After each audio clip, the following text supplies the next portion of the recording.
O habeas corpus é a maneira de soltar o corpo.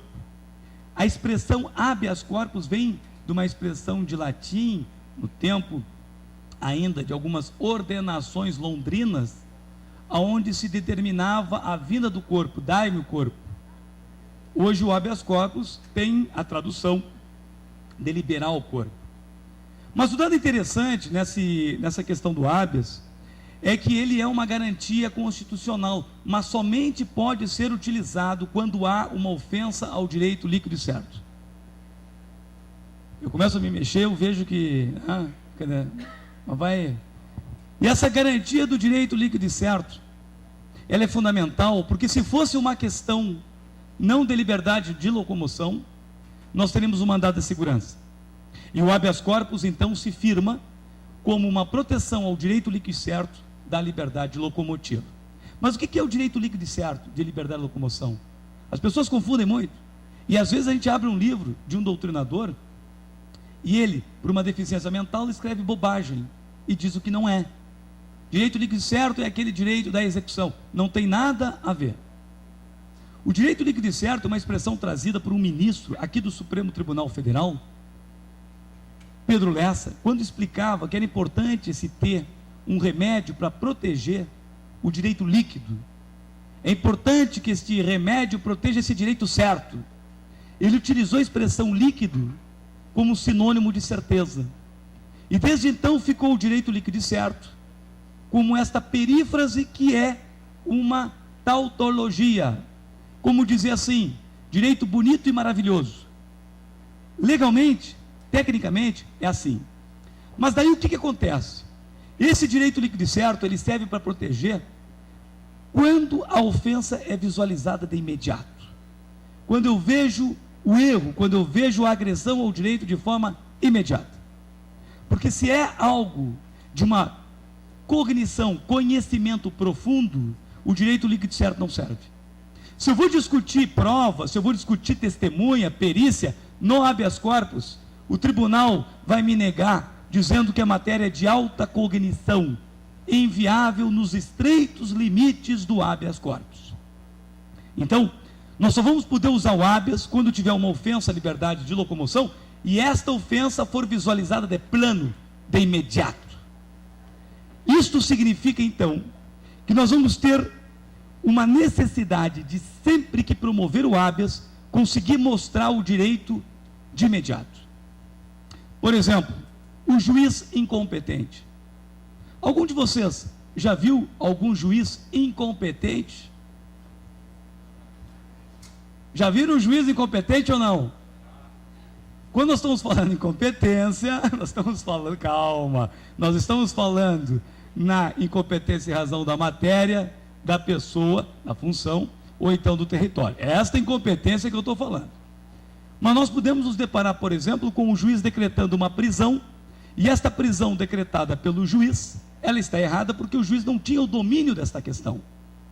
Por exemplo, eu tive um processo onde estava sendo denunciado 2 médicos por crime contra a organização do trabalho, competência da Justiça Federal. E eu mostrei que a discussão sobre aquele tema era limitada aos empregados da empresa. Então, não poderia ser o juiz federal, tinha que ser o juiz estadual. Arguir, através do habeas, a incompetência do juízo.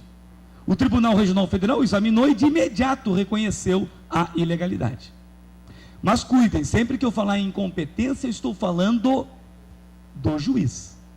Porque não se pode dizer que o delegado tem competência, ele não tem competência. Ele tem atribuição assim como o promotor público.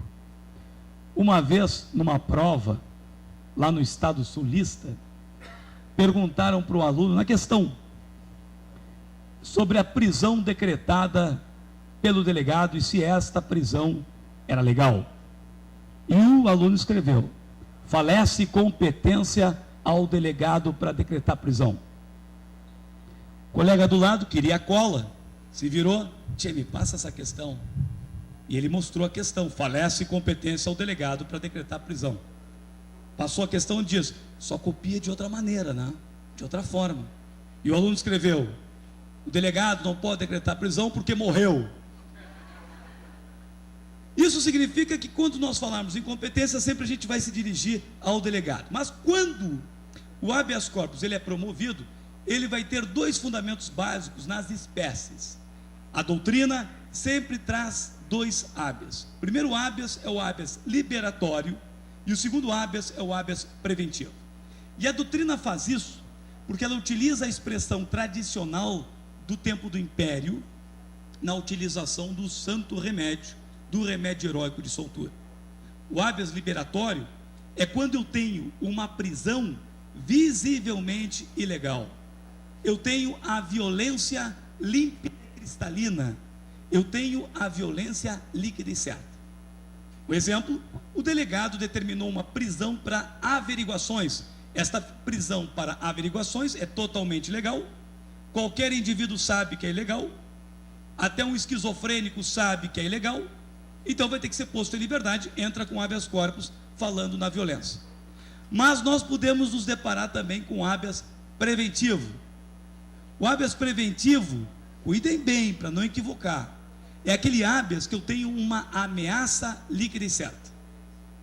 Ameaça líquida e certa é certeza de promessa de mal injusto. Eu não tenho dúvida. Por exemplo, lá em Porto Alegre, nós tivemos um caso curioso. Uma juíza determinou uma oitiva de um cliente meu, e no dia da audiência, combinei com o meu cliente para ele comparecer. Meu cliente naquele dia deveria ser reconhecido, era o ato do reconhecimento. Ele, réu, nega o crime, diz: eu não tenho nada a ver com isso, mas eu vou lá mostrar minha cara. A juíza marca a audiência às 2 horas da tarde. Às 2 horas nós chegamos lá, eu, meu estagiário, frente da sala de audiência. Cadê o réu? O réu não apareceu. Onde é que está o réu? Não veio. Pego o celular, ligo para a casa do réu, chama e ninguém atende. Ligo para o trabalho dele. Olha, ele saiu para ir para uma audiência. Ligo para a casa dele, a mulher dele. Ele foi para a audiência, doutor, não chegou ainda. E eu esperando. 2h15, 2h20, a juíza manda entrar.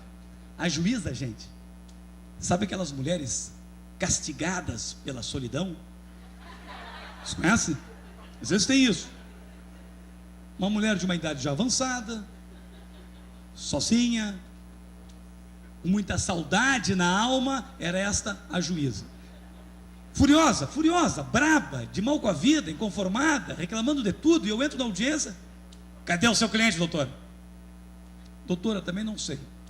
Estou esperando aqui, era para ele chegar, ele não veio, acho que aconteceu alguma coisa de ruim. Se aconteceu ou não, eu só sei que vai acontecer alguma coisa de ruim agora. E decretou a prisão do infeliz. Prisão preventiva.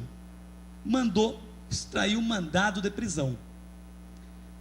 E eu saí com aquela coisa na cabeça: vem cá, esse camarada aqui, tia, praticou o delito ou não? Não veio na audiência? E expedido mandado de prisão. Começo a ligar para o celular dele, 3 horas da tarde, 4 horas, 5 horas da tarde, atende uma enfermeira. Alô? Que é a enfermeira do pronto-socorro. Mas o proprietário desse celular, fulano e tal, olha, ele foi atropelado a 1h30 por um ônibus, está sendo socorrido aqui. O cara tinha sido atropelado, imagine o camarada dentro de uma audiência, preocupado, e atropelado. Bueno,